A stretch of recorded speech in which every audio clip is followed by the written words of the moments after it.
As I said earlier, I met Jonathan at David Jewell's little writing group soiree and kept hearing about these postcards he was sending David and like, kind of what they were about, but I never had a clear picture and just sounded really intriguing.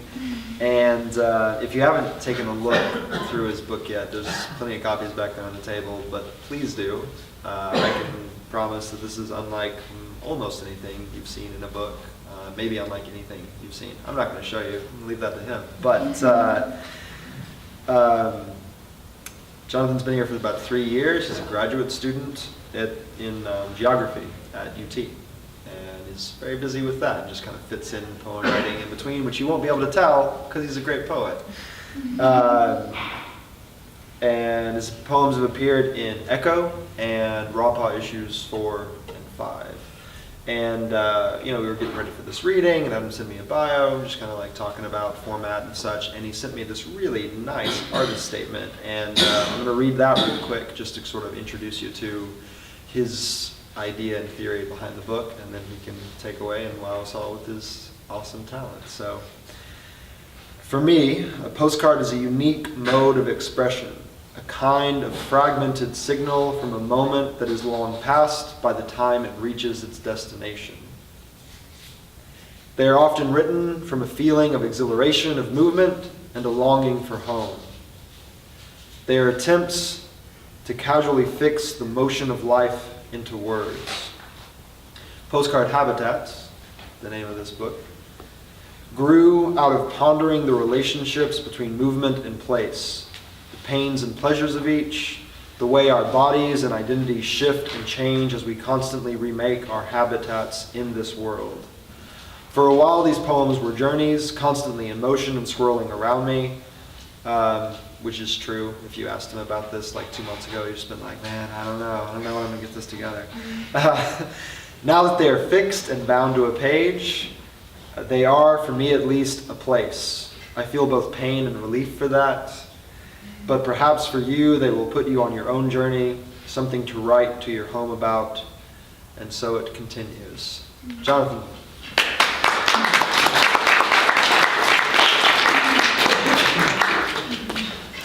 Hey everyone. Thank you for being here. It's quite overwhelming to kind of be the feature. I've been reading a few times, but I don't know, I probably should have taken a shot or something. So yeah, thank you all of you for being here. Thanks to AR and Will, and David and Clem and Jen, all of you. I don't know if you've actually been to David's house for the writing, but a lot of these were written, at least the germ of them were written at your house, and there's something about doing a timed writing with people that is really productive, and so even though this took a lot of time and effort, in some sense, a lot of them just came together in like 5 minutes, and so thanks all of y'all for sharing that space with me. Thanks to Malvern for hosting this. This is awesome. Thank you all for being here. And thanks to Will for laying these out as postcards in a way, which went above and beyond what I asked him to do. But yeah, I think they look great, and I'm happy to share some with you. How does this work? From the mailbox. I waded in zero like I was soaking in an oatmeal bath. I became the renegade balloon hovering above the wedding party, and I stowed away on a rubber ducky to get here. My paper sailor's hat melted in the rain as I waited at your door. But anyway, I'm back now. How about a cup of tea or a glass of wine? Let me tell you about the war I saw from the telescope, about the chocolate I put in the mailbox, half eaten, and left for a distant lover to find.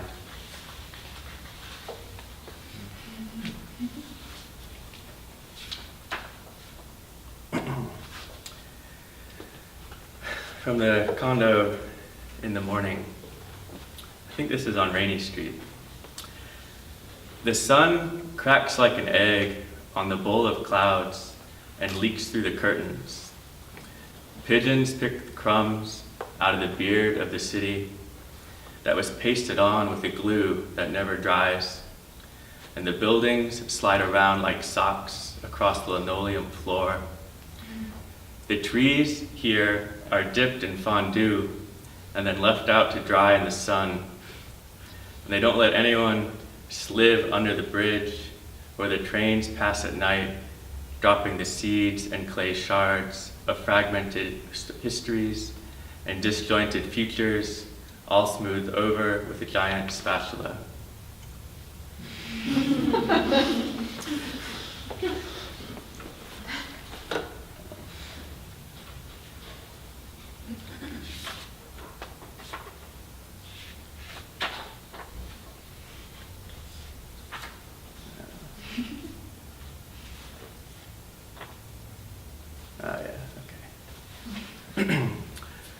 From the embassy.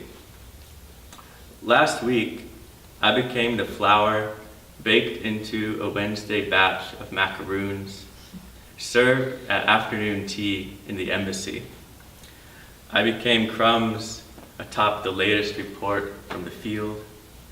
I broke down into dust embedded in the thin blue carpet, and I spent the night in a vacuum cleaner. My friends were shredded coconuts, sugar, and chewed up martini straws. Did you know the sound of laughter from inside someone's stomach is terrifying? It's like a rattling underwater shriek pouring over you like a rock slide. Sister, I long for those days when we would lie on the beach all day and pretend we were the sand.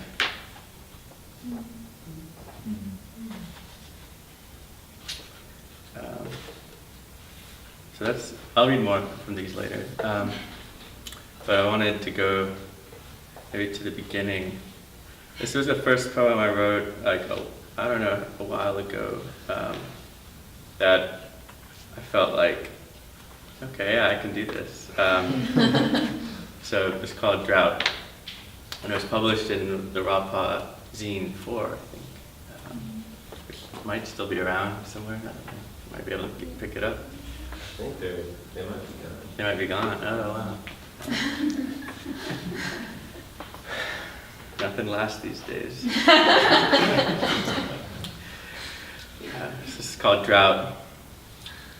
My tongue splayed across the autumn earth underneath your face, fierce as an orchid dripping, sitting on the windowsill, catching whatever falls between the gutter and the ground. Rain falls one drop at a time here, but I'm ready to go thirsty. We are in a drought. Not a drop can be spared.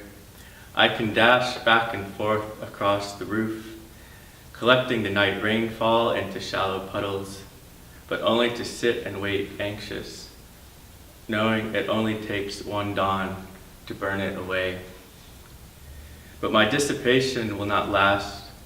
I will come back in a winter storm as an icicle dangling from the gutter, while you will be the one to wait for spring, the next drops you catch coming from my thawing lips.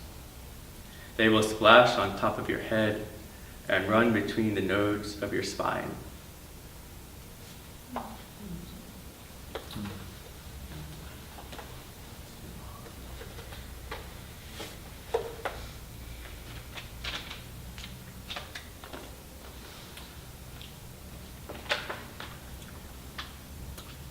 Phases of the moon drift across the nearly empty midnight cup of coffee, dangling from my thumb like a canoe bobbing on a still lake. Flecks of the moon rise to the surface. Are those your eyes, or are they mine?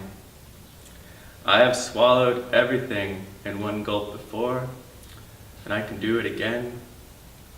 And the calendar stretched across the kitchen wall is too calculating, and the water boiled too quickly. I wish someone would stick me in the refrigerator before you came over. There's no place to hide here at the bottom of a mug. Yeah. So this next one, if I can find it in here, it's I don't remember what order I put these in. Yeah, here it is. So I wrote it from the Natural History Museum in New York City. Carl Ackley is a famous, if that's the right word for it, taxidermist. He wasn't the one who invented it, but he was the one who perfected it. And a lot of the specimens there are work he did. And I was thinking about it later on, about this fascination with taxidermy and sort of, I don't know, the idea of taking a life and then just like preserving it in place. And in some ways, I felt like I was thinking like that writing in a sense even is not necessarily all that different, because you're sort of fixate, like things are always in motion, things are alive, and not that writing isn't alive, but you're trying to frame it, you're trying to fix it in a place, and sometimes I don't feel like doing that. It feels unnatural. It feels like I just want to be in it. You know, I think you have a similar poem about that. Like, I'm not writing right now. I'm fucking cleaning. Leave me alone. You know. And I think that I go through that myself of wondering, you know, what does it all mean? What am I doing this for? And so in any case, this one is called The Display Case. While leaving the museum, I asked myself, how did Carl Ackley rub tenderness into the glass eyes of a mountain lion? How did he fix a frozen stance of hunger and longing, forever staring into expanses that they'll never enter? Bones, muscles, and tendons stitched together mid-stride or mid-scream, a cub's tongue stretched across its own paw. I felt alone in my desire to weep for the fabricated souls stuffed into these bodies, and for my own mobility, my bones and muscles carrying me outside onto the ice-covered sidewalks, where I waited for you, someone I'll likely never see again.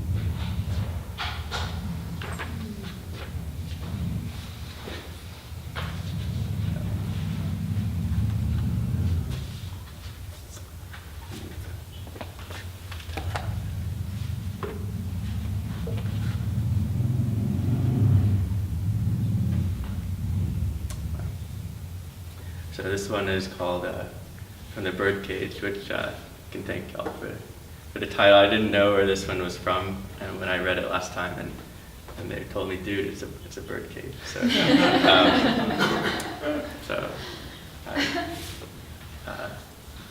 I take their word for it.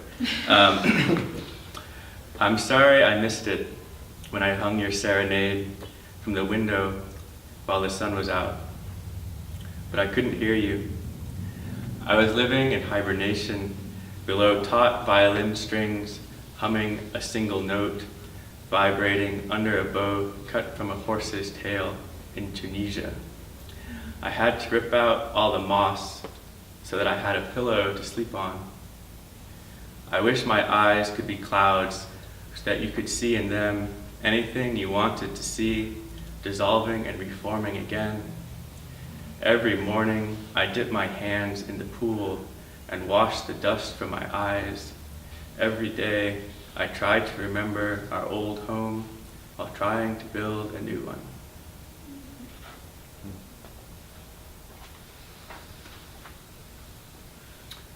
This one is from the Bunny Slippers. I woke up feeling like a wet orange sinking through the bottom of a paper bag. And all the men in this house are neatly folded towels stacked in the hallway closet. And the newspaper that explained things so calmly yesterday is blowing around the kitchen. And the dust got radical. They built a hideout inside a pair of bunny slippers out on the porch. I watched their propaganda films to get over my hangover. The shadows cast against synthetic velvet walls are grotesque and highly unoriginal. You were right. No one was looking for me. I don't know why I keep hiding anyway.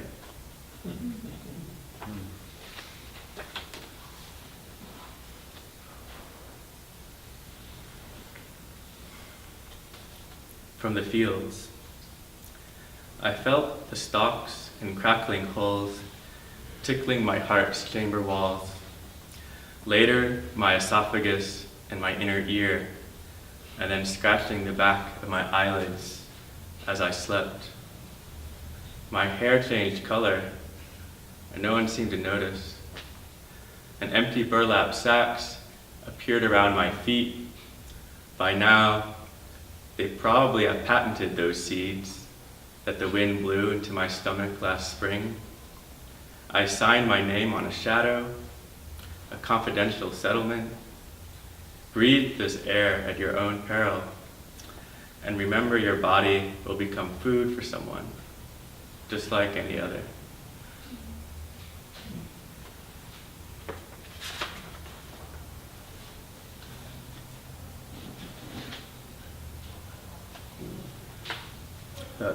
This is from the G train in New York City.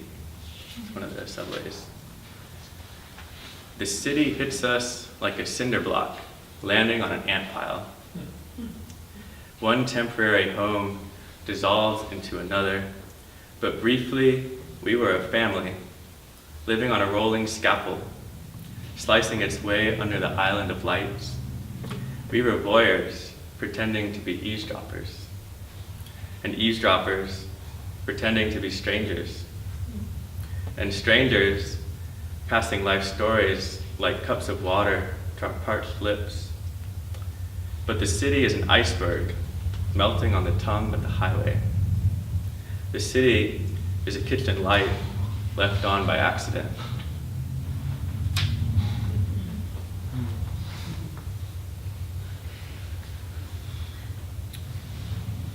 From the floodplain.